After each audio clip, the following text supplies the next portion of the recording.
ओम शांति। आज अव्यक्त बाप दादा के मधुर महावाक्य दिनांक 18 जुलाई 1972। कमजोरियों की समाप्ति समारोह करने वाले ही तीव्र पुरुषार्थी हैं। अपने को एवरेडी समझते हो। जो एवरेडी होंगे उन्हों का प्रैक्टिकल स्वरूप एवर हैप्पी होगा। कोई भी परिस्थिति रूपी पेपर व प्राकृतिक आपदा द्वारा आया हुआ पेपर व कोई भी शारीरिक कर्म भोग रूपी पेपर आवे तो भी सभी प्रकार के पेपर्स में फुल पास व अच्छी मार्क्स में पास होंगे। ऐसे अपने को एवरेडी समझते हो अथवा एवरेडी की निशानी जो एवर हैप्पी है वह अनुभव करते हो। अपना इंतजाम ऐसा किया है जो किस घड़ी में भी कोई पेपर हो जाए तो तैयारी हो। ऐसे एवरेडी हो। आप श्रेष्ठ आत्माओं के लिए आप लोगों द्वारा जो अन्य आत्माएं नंबरवार वर्षा पाने वाली हैं उन्हों के लिए बाकी थोड़ा सा समय रहा हुआ है। समय की रफ्तार तेज है। जैसे समय किसके लिए भी रुकावट में रुकता नहीं, चलता ही रहता है, वैसे ही अपने आप से पूछो कि समय भी कोई माया की रुकावट में रुकते तो नहीं हो। कोई भी माया के सूक्ष्म व स्थूल विघ्न आते हैं वह माया का वार होता है।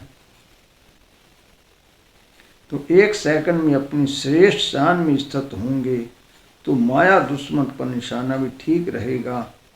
अगर श्रेष्ठ शान नहीं तो निशाना ना लगने के कारण परेशान हो जाएंगे। अभी परेशानी होती है। अगर अब तक किसी भी प्रकार की परेशानी होती है तो अन्य आत्माओं की परेशानी को कैसे मिटाएंगे। परेशानियों को मिटाने वाले हो व समय भी परेशान होने वाले हो। जैसे जो भी भट्टी करते हो तो उसका समाप्ति समारोह व परिवर्तन समारोह मनाते हो। तो यह जो बेहद की भट्टी चल रही है उसमें कमजोरियों की समाप्ति का समारोह व परिवर्तन समारोह कब मनाएंगे। इसकी कोई फिक्स डेट है। ड्रामा करावेगा। ड्रामा तो सर्वात्माओं का पुरानी दुनिया से समाप्ति समारोह करावेगा। लेकिन आप तीव्र पुरुषार्थी श्रेष्ठ आत्माओं को तो पहले ही कमजोरियों को के समाप्ति समारोह को मनाना है ना।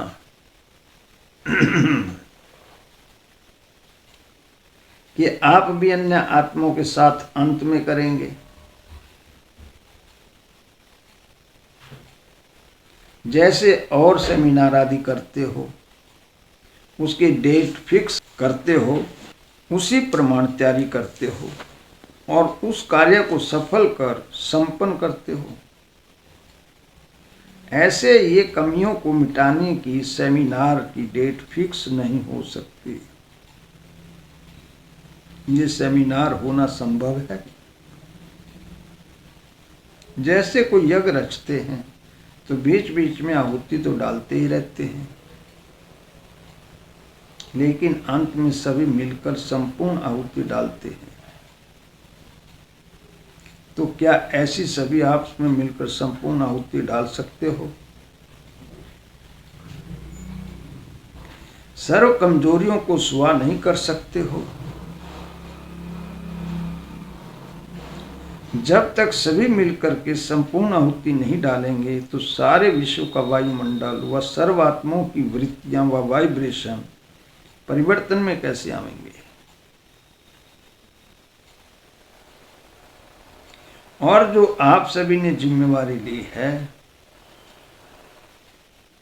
विश्व परिवर्तन की व विश्व नवनिर्माण की, वह कैसे होगी?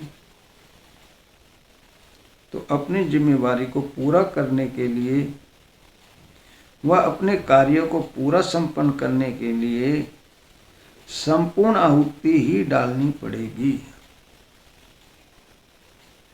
इसके लिए अपने को एवरेडी बनाने के लिए कौन सी युक्ति अपनाओ जो सहज ही कमजोरियों से मुक्ति हो जाए। युक्तियां तो बहुत मिली हैं, फिर भी आज और युक्ति बता रहे हैं। सबसे ज्यादा यादगार किसके बनते हैं और अनेक प्रकार के यादगार किसके बनते हैं? बाप के व बच्चों के। बाप की यादगार का एक ही रूप बनता है, लेकिन आप लोगों की अर्थात श्रेष्ठ आत्माओं के अनेक रूप और रीति रस्म के अनुसार बने हुए हैं। आप श्रेष्ठ आत्माओं के भिन्न भिन्न कर्म का भी यादगार बना हुआ है। तो जबकि बाप से भी ज्यादा अनेक प्रकार के यादगार बने हुए हैं, वह कैसे? आपके प्रैक्टिकल श्रेष्ठ कर्म के श्रेष्ठ स्थिति के ही यादगार बने हैं। तो जो भी संकल्प व कर्म करते हो व वचन बोलते हो, उस हर वचन और कर्म को चेक करो कि वह वचन व बोल ऐसा है जो हमारी यादगार बने। यादगार वह कर्म व बोल होते हैं जो याद में रह करके करते हो। जैसे कोई चीज गाड़ी जाती है, जैसे झंडे को गाड़ते हो ना, अर्थात फाउंडेशन डालते हो, कहते हैं इस चीज को अच्छी तरह से गाड़ लेना। ऐसे याद से किए हुए कर्म सदा के लिए यादगार बन जाता है। जैसे कोई चीज दुनिया के आगे रखनी होती है तो कितनी सुंदर और स्पष्ट बनाई जाती है। साधारण चीज को किसी के आगे नहीं रखेंगे। कोई विशेषता होती है तब किसी के आगे रखी जाती है। तुम्हारे यह अभी के हर कर्म व हर बोल विश्व के आगे यादगार के रूप में आने वाले हैं। ऐसा टेंशन रखते हुए व ऐसी स्मृति रखते हुए हर कर्म व बोल बोलो जो कि यादगार बनने के योग्य हो। अगर यादगार बनने के योग्य नहीं है तो वह कर्म नहीं करो। यह स्मृति सदा रखो, जो व्यर्थ संकल्प व व्यर्थ बोल व साधारण कर्म होते हैं उनका यादगार बनेगा क्या? यादगार बनने के लिए याद में रहकर कर्म करो। जैसे बाप को देखो कि याद में रहते हुए कर्म करने से ही कर्म आज आप सभी के दिल में यादगार बन गया है। ऐसे ही अपने कर्मों को भी विश्व के सामने यादगार रूप बनाओ। यह तो सहज है ना, जबकि निश्चय है कि ये सभी अनेक प्रकार के यादगार हमारे ही हैं। तो किए हुए अनेक बार के श्रेष्ठ कर्म व यादगार स्वरूप अब फिर से रिपीट करने में मुश्किल होती है क्या? कल्प कल्प के किए हुए को सिर्फ रिपीट करना है। तो मास्टर त्रिकालदर्शी बन अपने कल्प पहले के यादगार को सामने रख फिर से सिर्फ रिपीट करो। इस स्मृति के पुरुषार्थ में सदा रहते आए हो।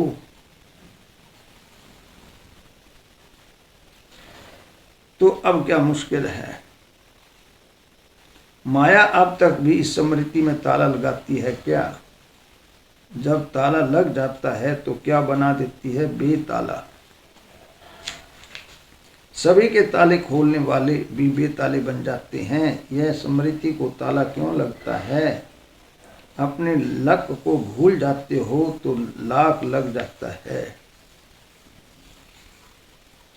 अगर लक को देखो तो कभी लाक नहीं लग सकता है। तो लाक की चाबी कौन सी है?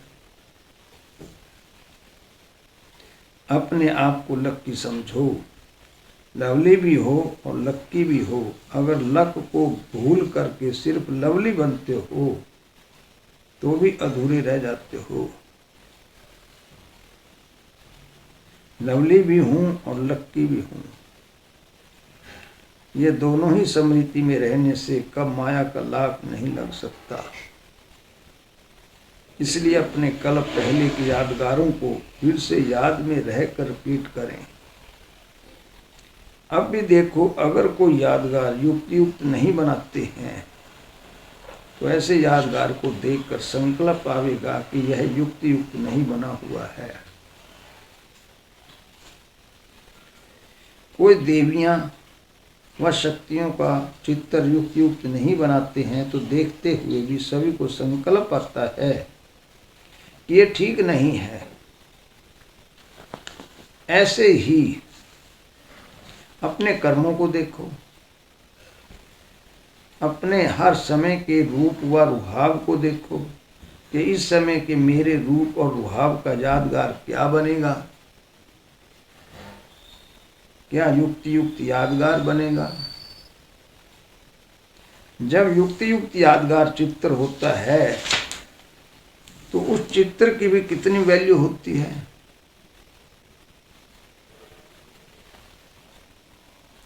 तो ऐसे देखो, हमारे हर समय के हर चरित्र की वैल्यू है।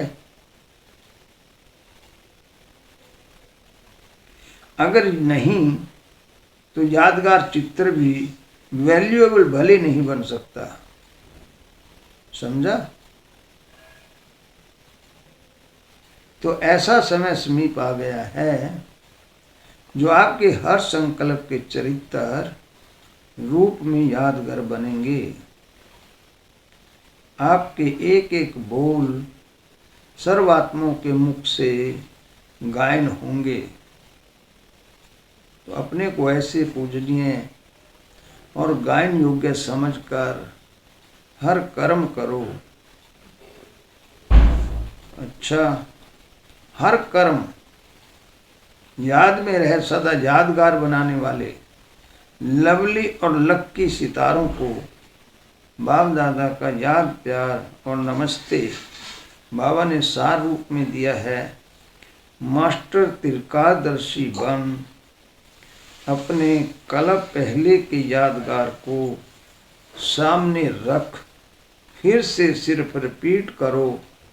इस स्मृति के पुरुषार्थ में सदा रहेंगे तो मुश्किल कार्य भी सहज हो जाएगा। ओम शांति।